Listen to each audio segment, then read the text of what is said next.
Okay, year 8. Now, the investigation I have chosen with you is an investigation with M&Ms, and if you want to try this at home, you are more than welcome to give it a go. Now, some background before we start this investigation.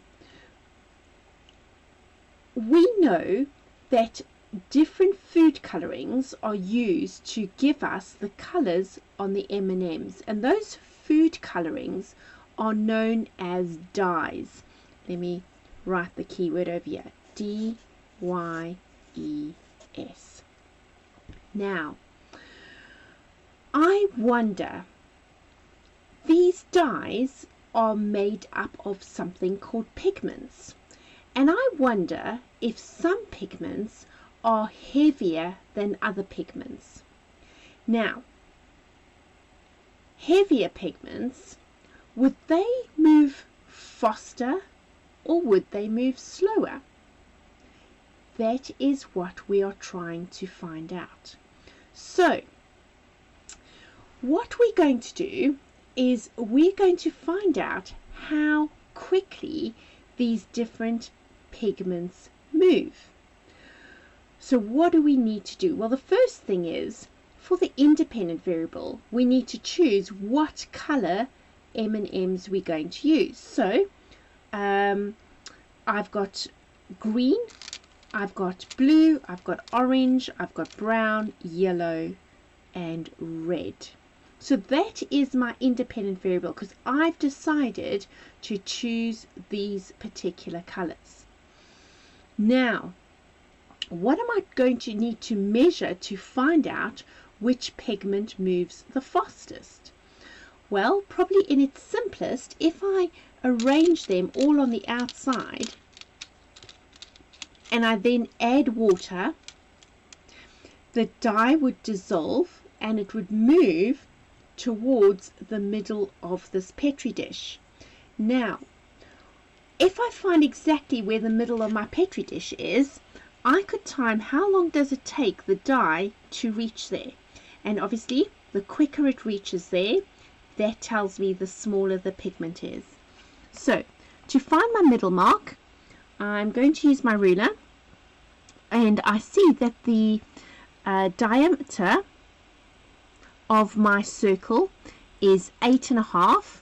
So, half of 8 is 4. And then I've got 5 mils, so I'm going to go 4.25 mils. So this is where I've marked this green line over here.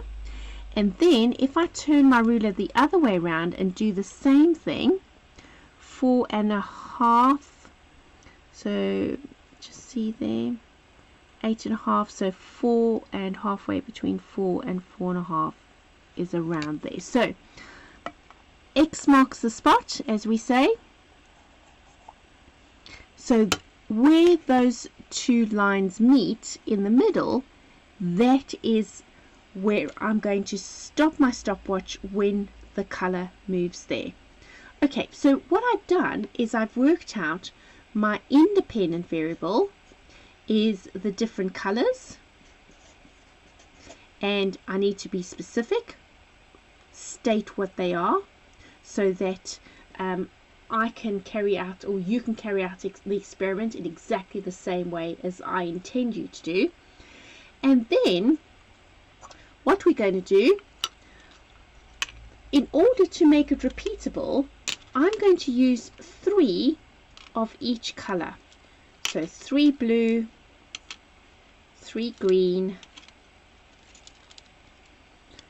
3 red, 3 orange, this is when I've got to hope that I haven't eaten the wrong ones. The advantage of doing the science experiment at home and knowing what I'm working with. Okay, can we fit that one in? 1, 2, oh, it's a bit tight here.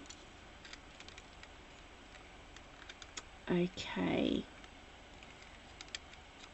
Right, so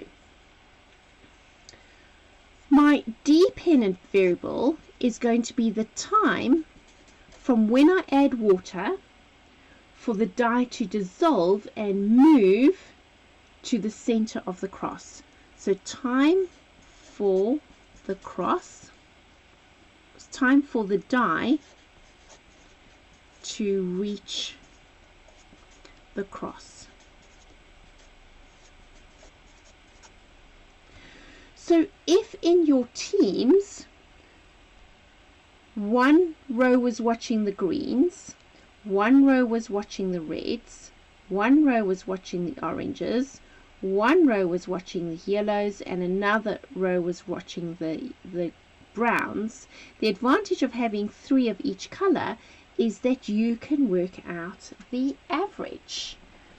You can work out the average by adding up the times for example, the brown ones to reach there and dividing by 3. Now, what are some of the control variables? So it's time for the dye to reach the cross, and we're going to do that in seconds. Okay, so if you get 1 minute and 10 seconds, you'll have to turn that into 70 seconds. What are the control variables in this experiment? What do you think are the things we're going to need to keep the same? Maybe the same type of M&Ms. So these ones are all chocolate M&Ms rather than the peanuts, because that could affect it. How about the volume of water added? Okay, so that if I do this experiment again, it's done exactly the same way. And what about the temperature? Can the temperature of the water affect the speed that the dyes move? Of course it can. So the temperature of the water needs to be the same.